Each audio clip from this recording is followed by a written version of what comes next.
out against Winky Wright, Bernard, the Executioner Hopkins, here back in his hometown, Philadelphia. What's going on? Chilling here with you, man, with the fights Friday nights, you know what I mean, at Dow Hamer. You know what I mean? Philly's in the house, man. They jam-packed here, so it's good.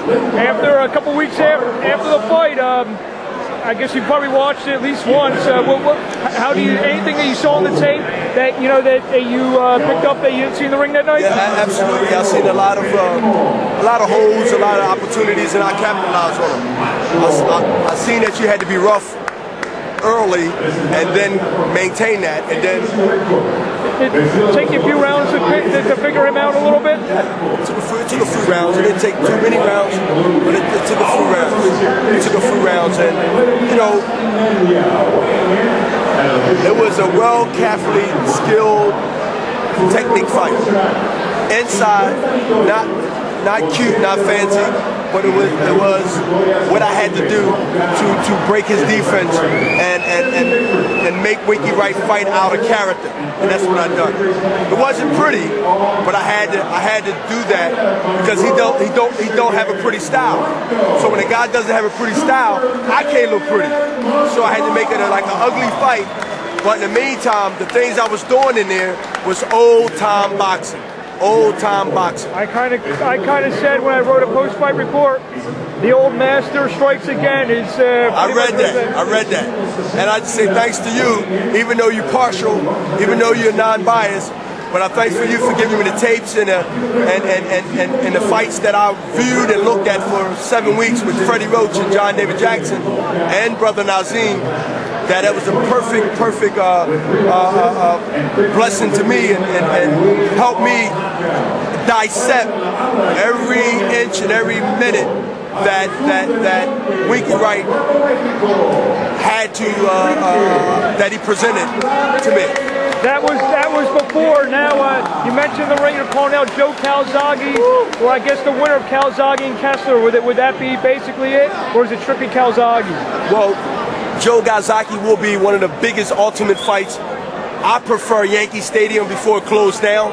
I think if he can get 50, 60,000 people in his stadium, I believe the same people will travel across the water to the United States and fight Bernard Hopkins.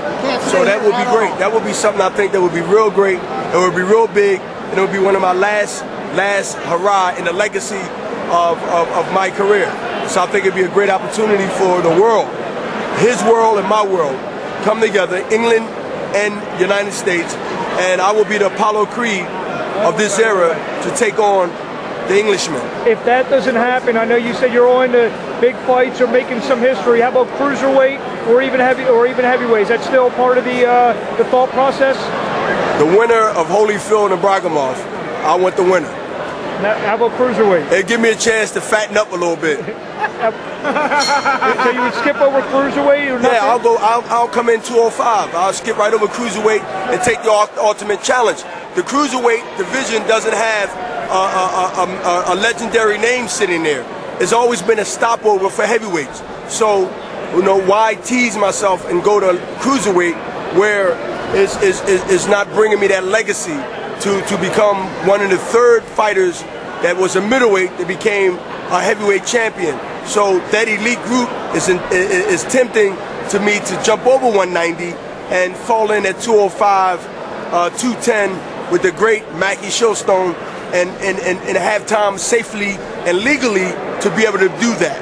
And so I would like to have the winner of a guy that we promote, Bragimov, because I will be in Russia. Wow. To watch him fight Holyfield. Is it Russia? Yeah, Russia. I would be in Russia. 13.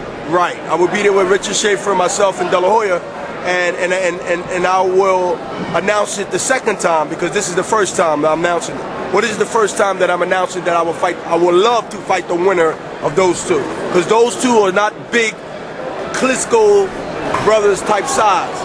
They're not huge guys. They're heavyweights, but they're not tall, huge guys. Klitschko, I would never ask to fight. Sam Peters, I would never ask to fight. But a Holyfield who's big, but he's over there, he's over his prime, and a Bragimov who's not a dangerous puncher.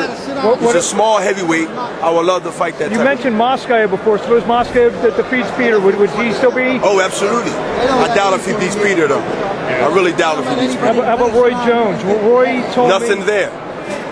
Roy told me. Roy fight 5 years tops, 10 years way too late. It's not even a selling pitch. To me, it'd be telling the public to spend their hard-earned money on a fight that doesn't have the same luxury and doesn't have the same history and doesn't have the same threat that Roy had 5 or 6, 7 years ago. And you know what? He been knocked out devastated about 2 times. It's not like it was knockout where a guy got stopped by the referee or he was a little wheezy. He was out cold. That doesn't do anything for Bernard. Selfishly and personally, to redeem yourself. It redeemed myself in a way of what? I get to revenge a loss.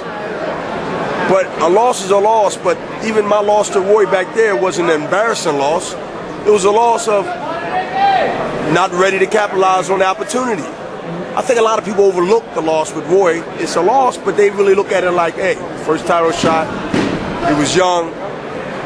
That Bernard wasn't the Bernard now in 2003. That fought Tito, that fought Oscar, that fought 2 of the Jermaine Teller fights, the Tarver fight. More people think when they think Bernard Hopkins, you're undefeated for 12 years. That's what they think. That's the first 21 defenses. Jump up 2 weight classes and fight Tarver, who knocked him out. Glenn Johnson was undefeated 30-something. No, I knocked him out in the 11th. I can live without fighting Roy again. And again, this ain't disrespecting Roy, but I don't think the public is interested in it. Did you hear the comments? I guess it was between one of the rounds, the Glenn Johnson fight. His trainer was trying to pump him up. He said Hopkins doesn't want none of this. Bleep, bleep, bleep. I mean, what do you think about that? Well, he's right. I don't want none of him. I want some of Joe Gazaki. Any final thoughts? I hope everybody continue to watch my legacy. In the next year, I think to be fighting one of the biggest fights since Oscar and Floyd Mayweather won. Bernard Hopkins versus Joe Gazaki for the light heavyweight championship, the ring belt, the light heavyweight championship of the world. Here in some big venue in the United States. You said, I think New York would be perfect because it's a direct flight from Europe straight to New York. You said 5 more years. You could do this 5 more years. Realistically, how many more fights you think? 2 more fights. 2 more fights? Yeah. Okay. One with Joe Gazaki and a big one that I will lose with my wife in court. Not that I'm in court, but